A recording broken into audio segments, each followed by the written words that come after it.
Nadie esperaba que una disputa diplomática entre México y España acabara convirtiéndose en uno de los episodios más incómodos de la legislatura para Pedro Sánchez. Pero aquí estamos, porque lo que comenzó como un cruce de declaraciones entre gobiernos se ha transformado en algo mucho más complejo, mucho más personal y mucho más peligroso para la estabilidad del Ejecutivo español. Hay dos mujeres en el centro de esta historia. Una gobierna la Comunidad de Madrid con una mayoría que nadie le regaló. La otra preside México con el respaldo de millones de votantes que vieron en ella la continuidad de un proyecto político que lleva años desafiando a Washington y a Bruselas por igual.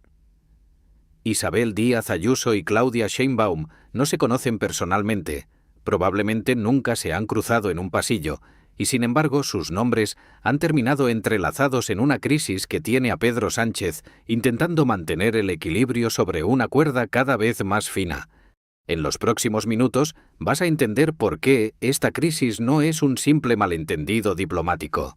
Vas a ver los hilos que conectan la política interior española con las tensiones entre gobiernos, las maniobras que se han producido entre bastidores y, sobre todo, las consecuencias que todo esto puede tener para un presidente que ya acumula demasiados frentes abiertos. Lo que nadie está contando del todo en los telediarios va a quedar aquí al descubierto. Quédate hasta el final porque la historia completa es mucho más interesante que el titular. Para entender dónde estamos, hay que saber de dónde viene todo esto. La relación entre España y México ha sido históricamente una de las más cargadas de simbolismo dentro del mundo hispanohablante.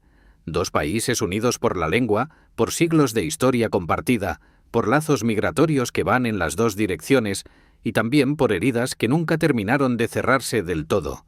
La llegada de Andrés Manuel López Obrador a la presidencia mexicana en 2018 introdujo una variable nueva en esa ecuación. AMLO, como se le conoce popularmente, construyó su proyecto político sobre una narrativa de ruptura con las élites, de reivindicación de los pueblos indígenas, de distancia con lo que él llamaba el bloque neoliberal. Y esa narrativa chocó en varias ocasiones con decisiones y declaraciones que pusieron en tensión la relación con Madrid. Hubo momentos de fricción durante el gobierno de López Obrador que ya anticipaban que la diplomacia bilateral no iba a ser sencilla, pero fue con la transición hacia Claudia Sheinbaum cuando las cosas empezaron a complicarse de una manera que pocos habían anticipado. Sheinbaum llegó al poder en octubre de 2024 con una victoria aplastante, con más del 58% de los votos, convirtiéndose en la primera mujer presidenta de México. Su perfil es diferente al de su antecesor en algunos aspectos, más técnico, más académico, con una trayectoria ligada a la investigación científica y a la gestión de la Ciudad de México. Pero en lo esencial, Sheinbaum es continuidad. Es Morena. Es el proyecto de la Cuarta Transformación con un nuevo rostro. El problema para Sánchez empezó a tomar forma cuando desde México comenzaron a llegar señales que no encajaban bien con la narrativa que el presidente español necesitaba sostener de cara a su propia opinión pública. Porque hay que entender algo fundamental. Sánchez ha construido parte de su imagen internacional sobre la idea de ser un líder progresista con aliados ideológicos en el mundo. Ha cultivado relaciones con gobiernos de izquierda en América Latina. Ha posado junto a líderes que comparten, al menos en apariencia, su visión del mundo. México era una pieza importante de ese tablero. Y cuando esa pieza empezó a moverse de maneras inesperadas, el problema dejó de ser solo diplomático para convertirse en algo que tocaba directamente la narrativa política interna del presidente. Pero, ¿qué fue exactamente lo que desencadenó la crisis visible, la que llegó a los titulares? Hay que remontarse a una serie de declaraciones y decisiones que se fueron acumulando hasta alcanzar un punto de ebullición. Según fuentes cercanas a los dos gobiernos, las tensiones venían gestándose desde meses antes de que estallaran en público. Trascendió que hubo comunicaciones a nivel técnico entre los ministerios de Exteriores de ambos países que no lograron desactivar el conflicto antes de que tomara estado público. Y cuando tomó estado público, lo hizo de la peor manera posible para Sánchez, en un momento en que ya tenía suficientes problemas en casa. Porque aquí entra la segunda protagonista de esta historia. Isabel Díaz Ayuso lleva años siendo para Sánchez mucho más que una rival política regional. La presidenta de la Comunidad de Madrid se ha convertido en el símbolo más potente de la oposición al gobierno central, en una figura que genera adhesiones y rechazos apasionados y en alguien que tiene una habilidad particular para convertir cada conflicto en una narrativa que le resulta favorable. Ayuso no necesita estar en el centro de una crisis para beneficiarse de ella. Le basta con estar cerca, con hacer el comentario adecuado en el momento adecuado, con señalar la contradicción que nadie más se atreve a señalar con tanta claridad. Y en esta crisis, Ayuso encontró terreno fértil, porque la situación con México ponía en evidencia algo que la presidenta madrileña lleva tiempo intentando instalar en el debate público: que las alianzas ideológicas de Sánchez con gobiernos extranjeros no siempre responden al interés de España, sino a intereses más particulares, más difíciles de justificar ante los ciudadanos. Versiones sin confirmar apuntan a que desde el entorno de Ayuso se trabajó para amplificar mediáticamente algunos aspectos de la crisis diplomática que resultaban más incómodos para el gobierno central. No sería la primera vez que la política interior española y la agenda internacional quedan entrelazadas de esta manera. Para comprender la magnitud real de lo que estaba ocurriendo, hay que mirar el contexto más amplio en el que Sánchez se encontraba cuando estalló esta crisis. El presidente llegaba a este episodio ya con el desgaste acumulado de meses especialmente duros. La negociación permanente con sus socios parlamentarios, las tensiones con Junts, los conflictos internos dentro del propio espacio progresista, la presión sobre la figura de su esposa Begoña Gómez, los casos judiciales que salpican a personas de su entorno y una oposición que no ha bajado la guardia en ningún momento. Sánchez había sobrevivido a todo eso. Había demostrado en múltiples ocasiones esa capacidad suya de resistir presiones que habrían hundido a otros líderes. Pero la acumulación tiene un límite, y esta crisis llegó en un momento en que ese límite empezaba a hacerse visible. Lo que ocurrió en el terreno diplomático concreto con México tiene varias capas que conviene separar para entenderlas bien. Por un lado estaba la cuestión de fondo: las diferencias en la manera en que los dos gobiernos abordan ciertos temas de política exterior, ciertos conflictos internacionales, ciertas posiciones ante organismos multilaterales. Esas diferencias no son nuevas, pero bajo la presidencia de Sheinbaum adquirieron una visibilidad mayor, quizás porque la nueva presidenta mexicana estaba en proceso de definir su propio perfil internacional y necesitaba marcar distancias en algunos aspectos. Según fuentes diplomáticas, hubo reuniones a nivel de embajadores en las que quedó claro que la sintonía que algunos daban por descontada no era tan sólida como parecía. Por otro lado estaba la cuestión más concreta, más inmediata, la que terminó generando las imágenes y las declaraciones que circularon por los medios. Sin entrar en detalles que aún están en proceso de aclararse, lo que quedó en evidencia es que México y España no estaban alineados en aspectos que el gobierno de Sánchez hubiera preferido mantener fuera del foco público. Y cuando esos desalineamientos se hicieron visibles, la oposición española no tardó ni 24 horas en capitalizarlos.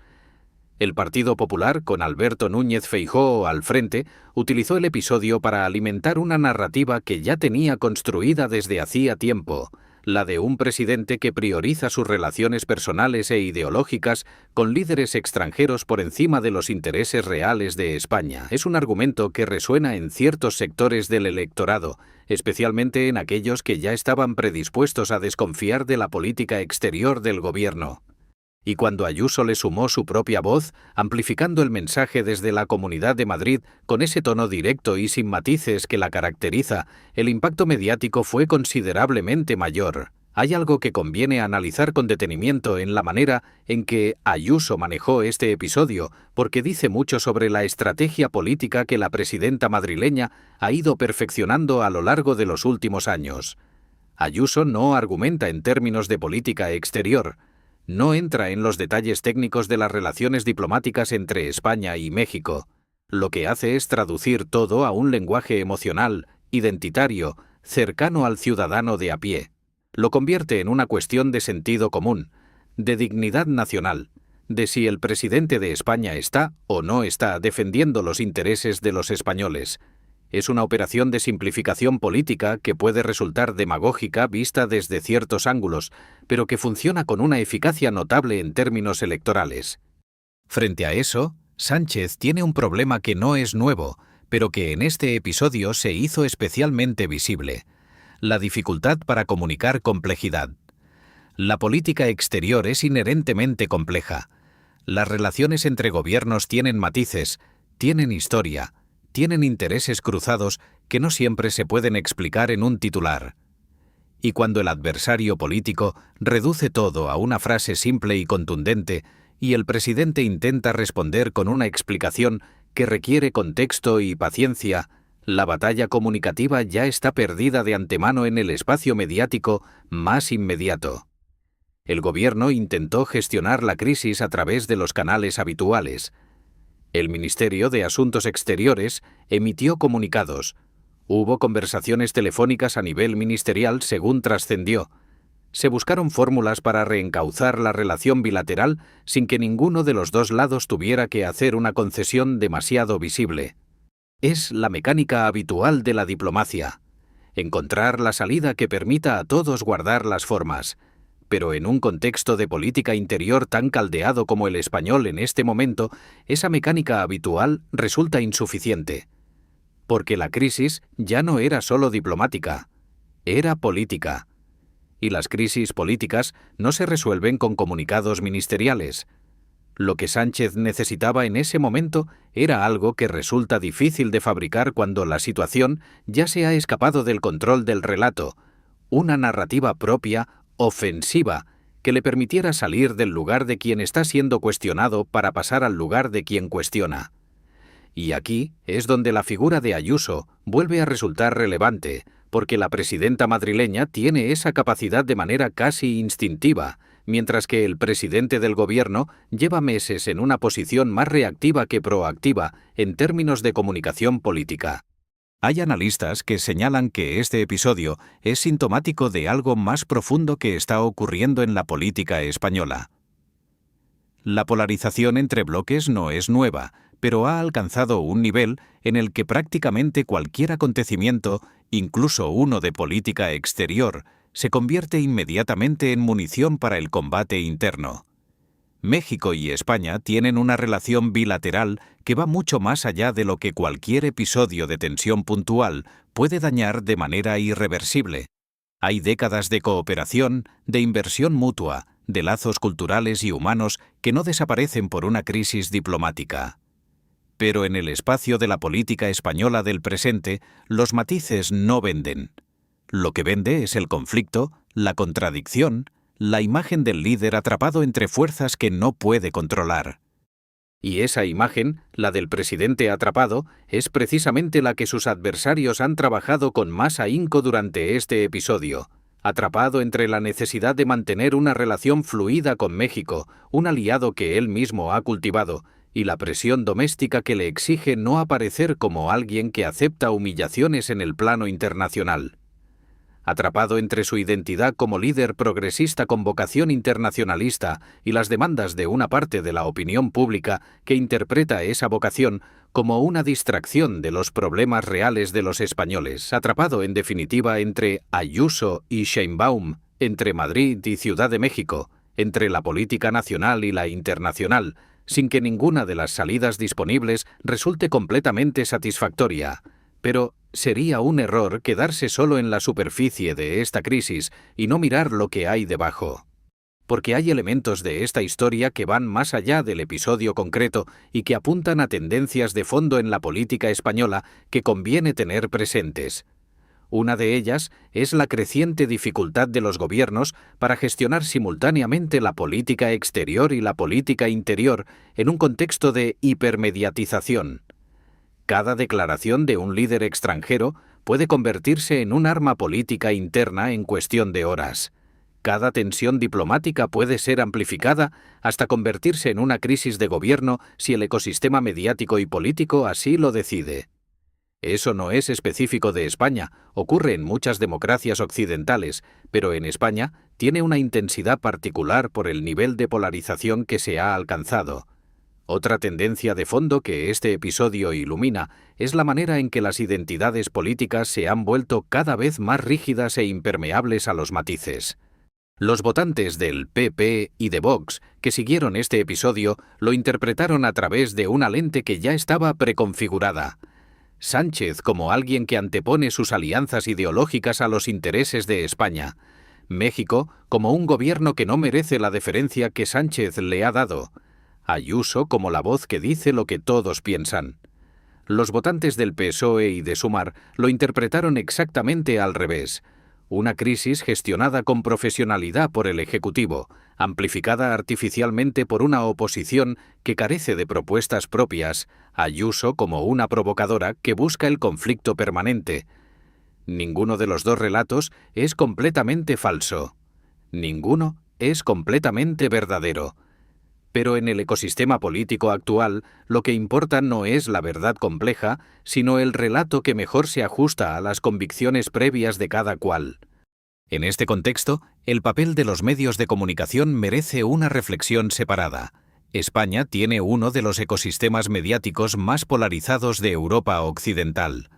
Los grandes grupos de comunicación tienen posicionamientos políticos conocidos y estables. Los medios digitales nativos, tanto de un lado como del otro del espectro político, han multiplicado la velocidad a la que los conflictos se amplifican y la intensidad con que se presentan. Y las redes sociales hacen el resto, creando cámaras de eco en las que cada bando consume principalmente la versión de la realidad que ya le resulta familiar. En ese entorno, gestionar una crisis como la que estamos describiendo es enormemente difícil para cualquier gobierno, independientemente de su color político. Hay un elemento adicional en esta historia que no ha recibido toda la atención que merece y que, sin embargo, resulta crucial para entender las implicaciones más profundas del episodio. Es la cuestión de qué significa para España, a largo plazo, la manera en que gestiona sus relaciones con América Latina. España tiene una posición singular en el mundo. Es el puente natural entre Europa y América Latina, comparte lengua y cultura con casi 500 millones de personas, tiene presencia empresarial relevante en toda la región y ha construido a lo largo de décadas una red de influencia diplomática y cultural, que es uno de sus activos internacionales más valiosos. Esa posición requiere una política exterior hacia América Latina que sea estable, coherente y que esté por encima de los vaivenes de la política interior. Cuando esa política se ve contaminada por las guerras domésticas entre partidos, cuando cada tensión bilateral se convierte en munición electoral, el daño no es solo para el gobierno de turno, es para España como actor internacional. Los profesionales de la diplomacia española que trabajan en la Embajada en Ciudad de México y en los servicios del Ministerio de Exteriores son perfectamente conscientes de esta realidad. Según fuentes cercanas al mundo diplomático, la preocupación en esos entornos no es tanto la crisis puntual con México, sino la tendencia que representa. La creciente dificultad de mantener una política exterior coherente cuando el debate político interno tiene la temperatura que tiene en España hoy. Es una preocupación legítima que trasciende al partido que esté en el gobierno en cada momento. Volviendo al plano más inmediato, más político, la pregunta que muchos se hacen es ¿qué consecuencias puede tener este episodio para las perspectivas electorales de Sánchez?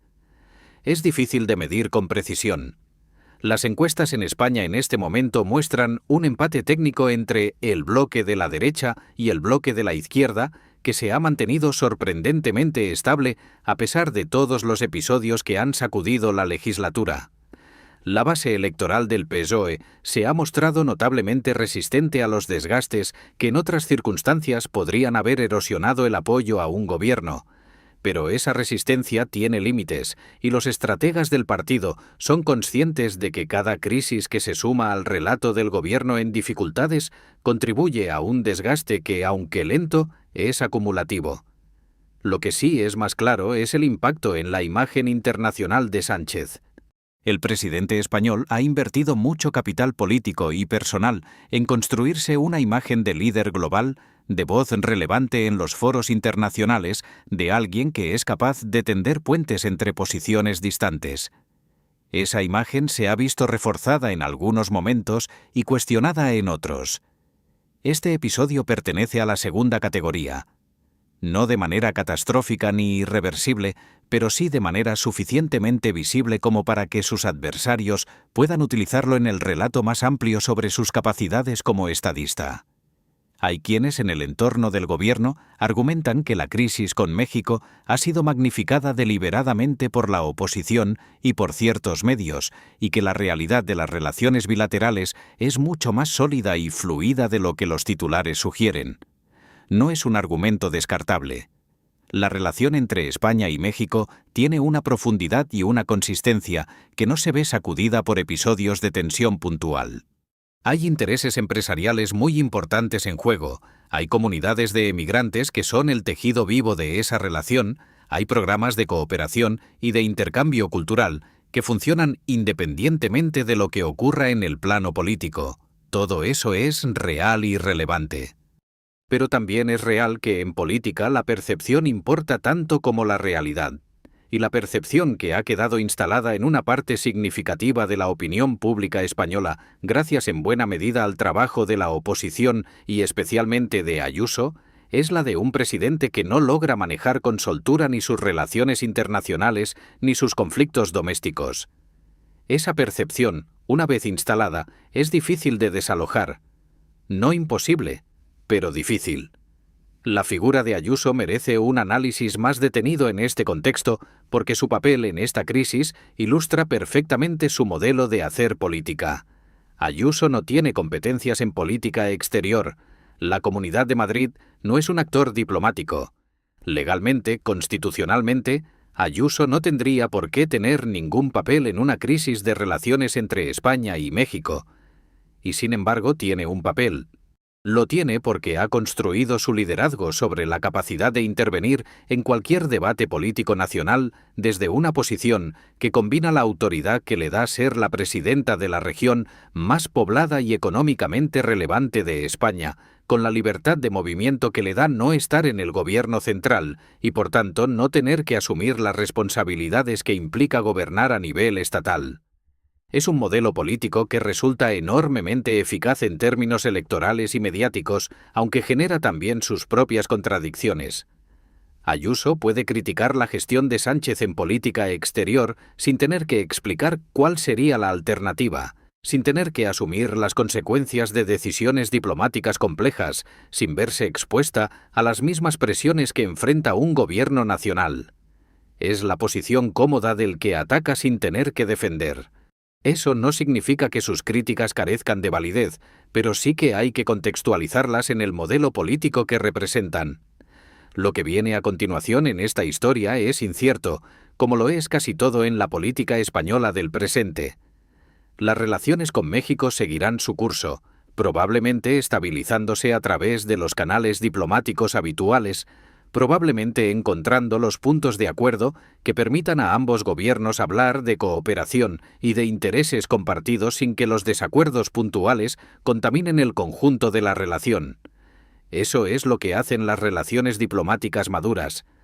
Absorben los episodios de tensión y continúan. Pero el impacto político interno de este episodio no desaparecerá con la misma facilidad. Quedará integrado en el relato que la oposición construye sobre Sánchez, en el argumentario que Ayuso seguirá utilizando cada vez que necesite ilustrar sus críticas al presidente, en la percepción de una parte del electorado sobre la gestión gubernamental. Eso es lo que hace que esta crisis vaya más lejos de lo que su escala real justificaría. No es la gravedad objetiva del episodio diplomático, sino la capacidad que tiene de alimentar narrativas políticas que ya estaban en marcha. Hay una última dimensión de esta historia que conviene explorar antes de llegar a la conclusión. ¿Qué dice este episodio sobre el estado de la democracia española en este momento?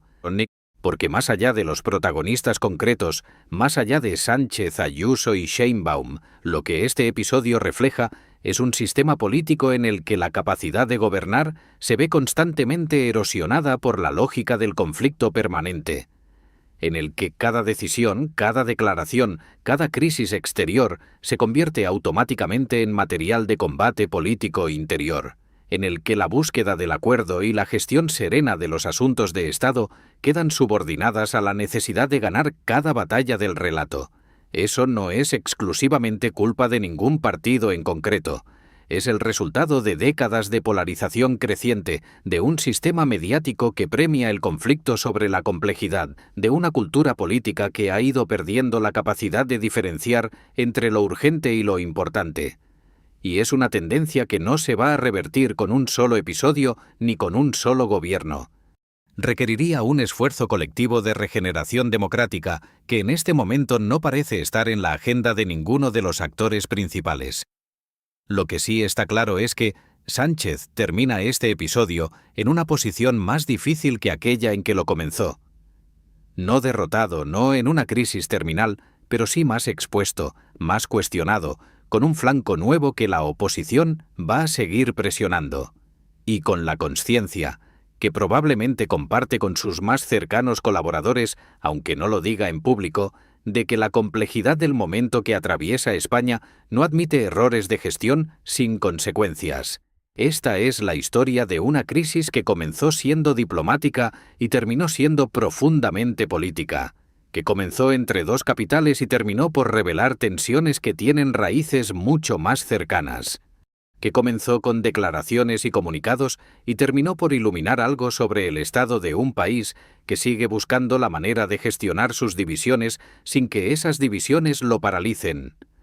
Si esta historia te ha parecido relevante, si crees que hay personas en tu entorno que necesitan entender lo que está ocurriendo realmente en la política española, más allá de los titulares, comparte este video.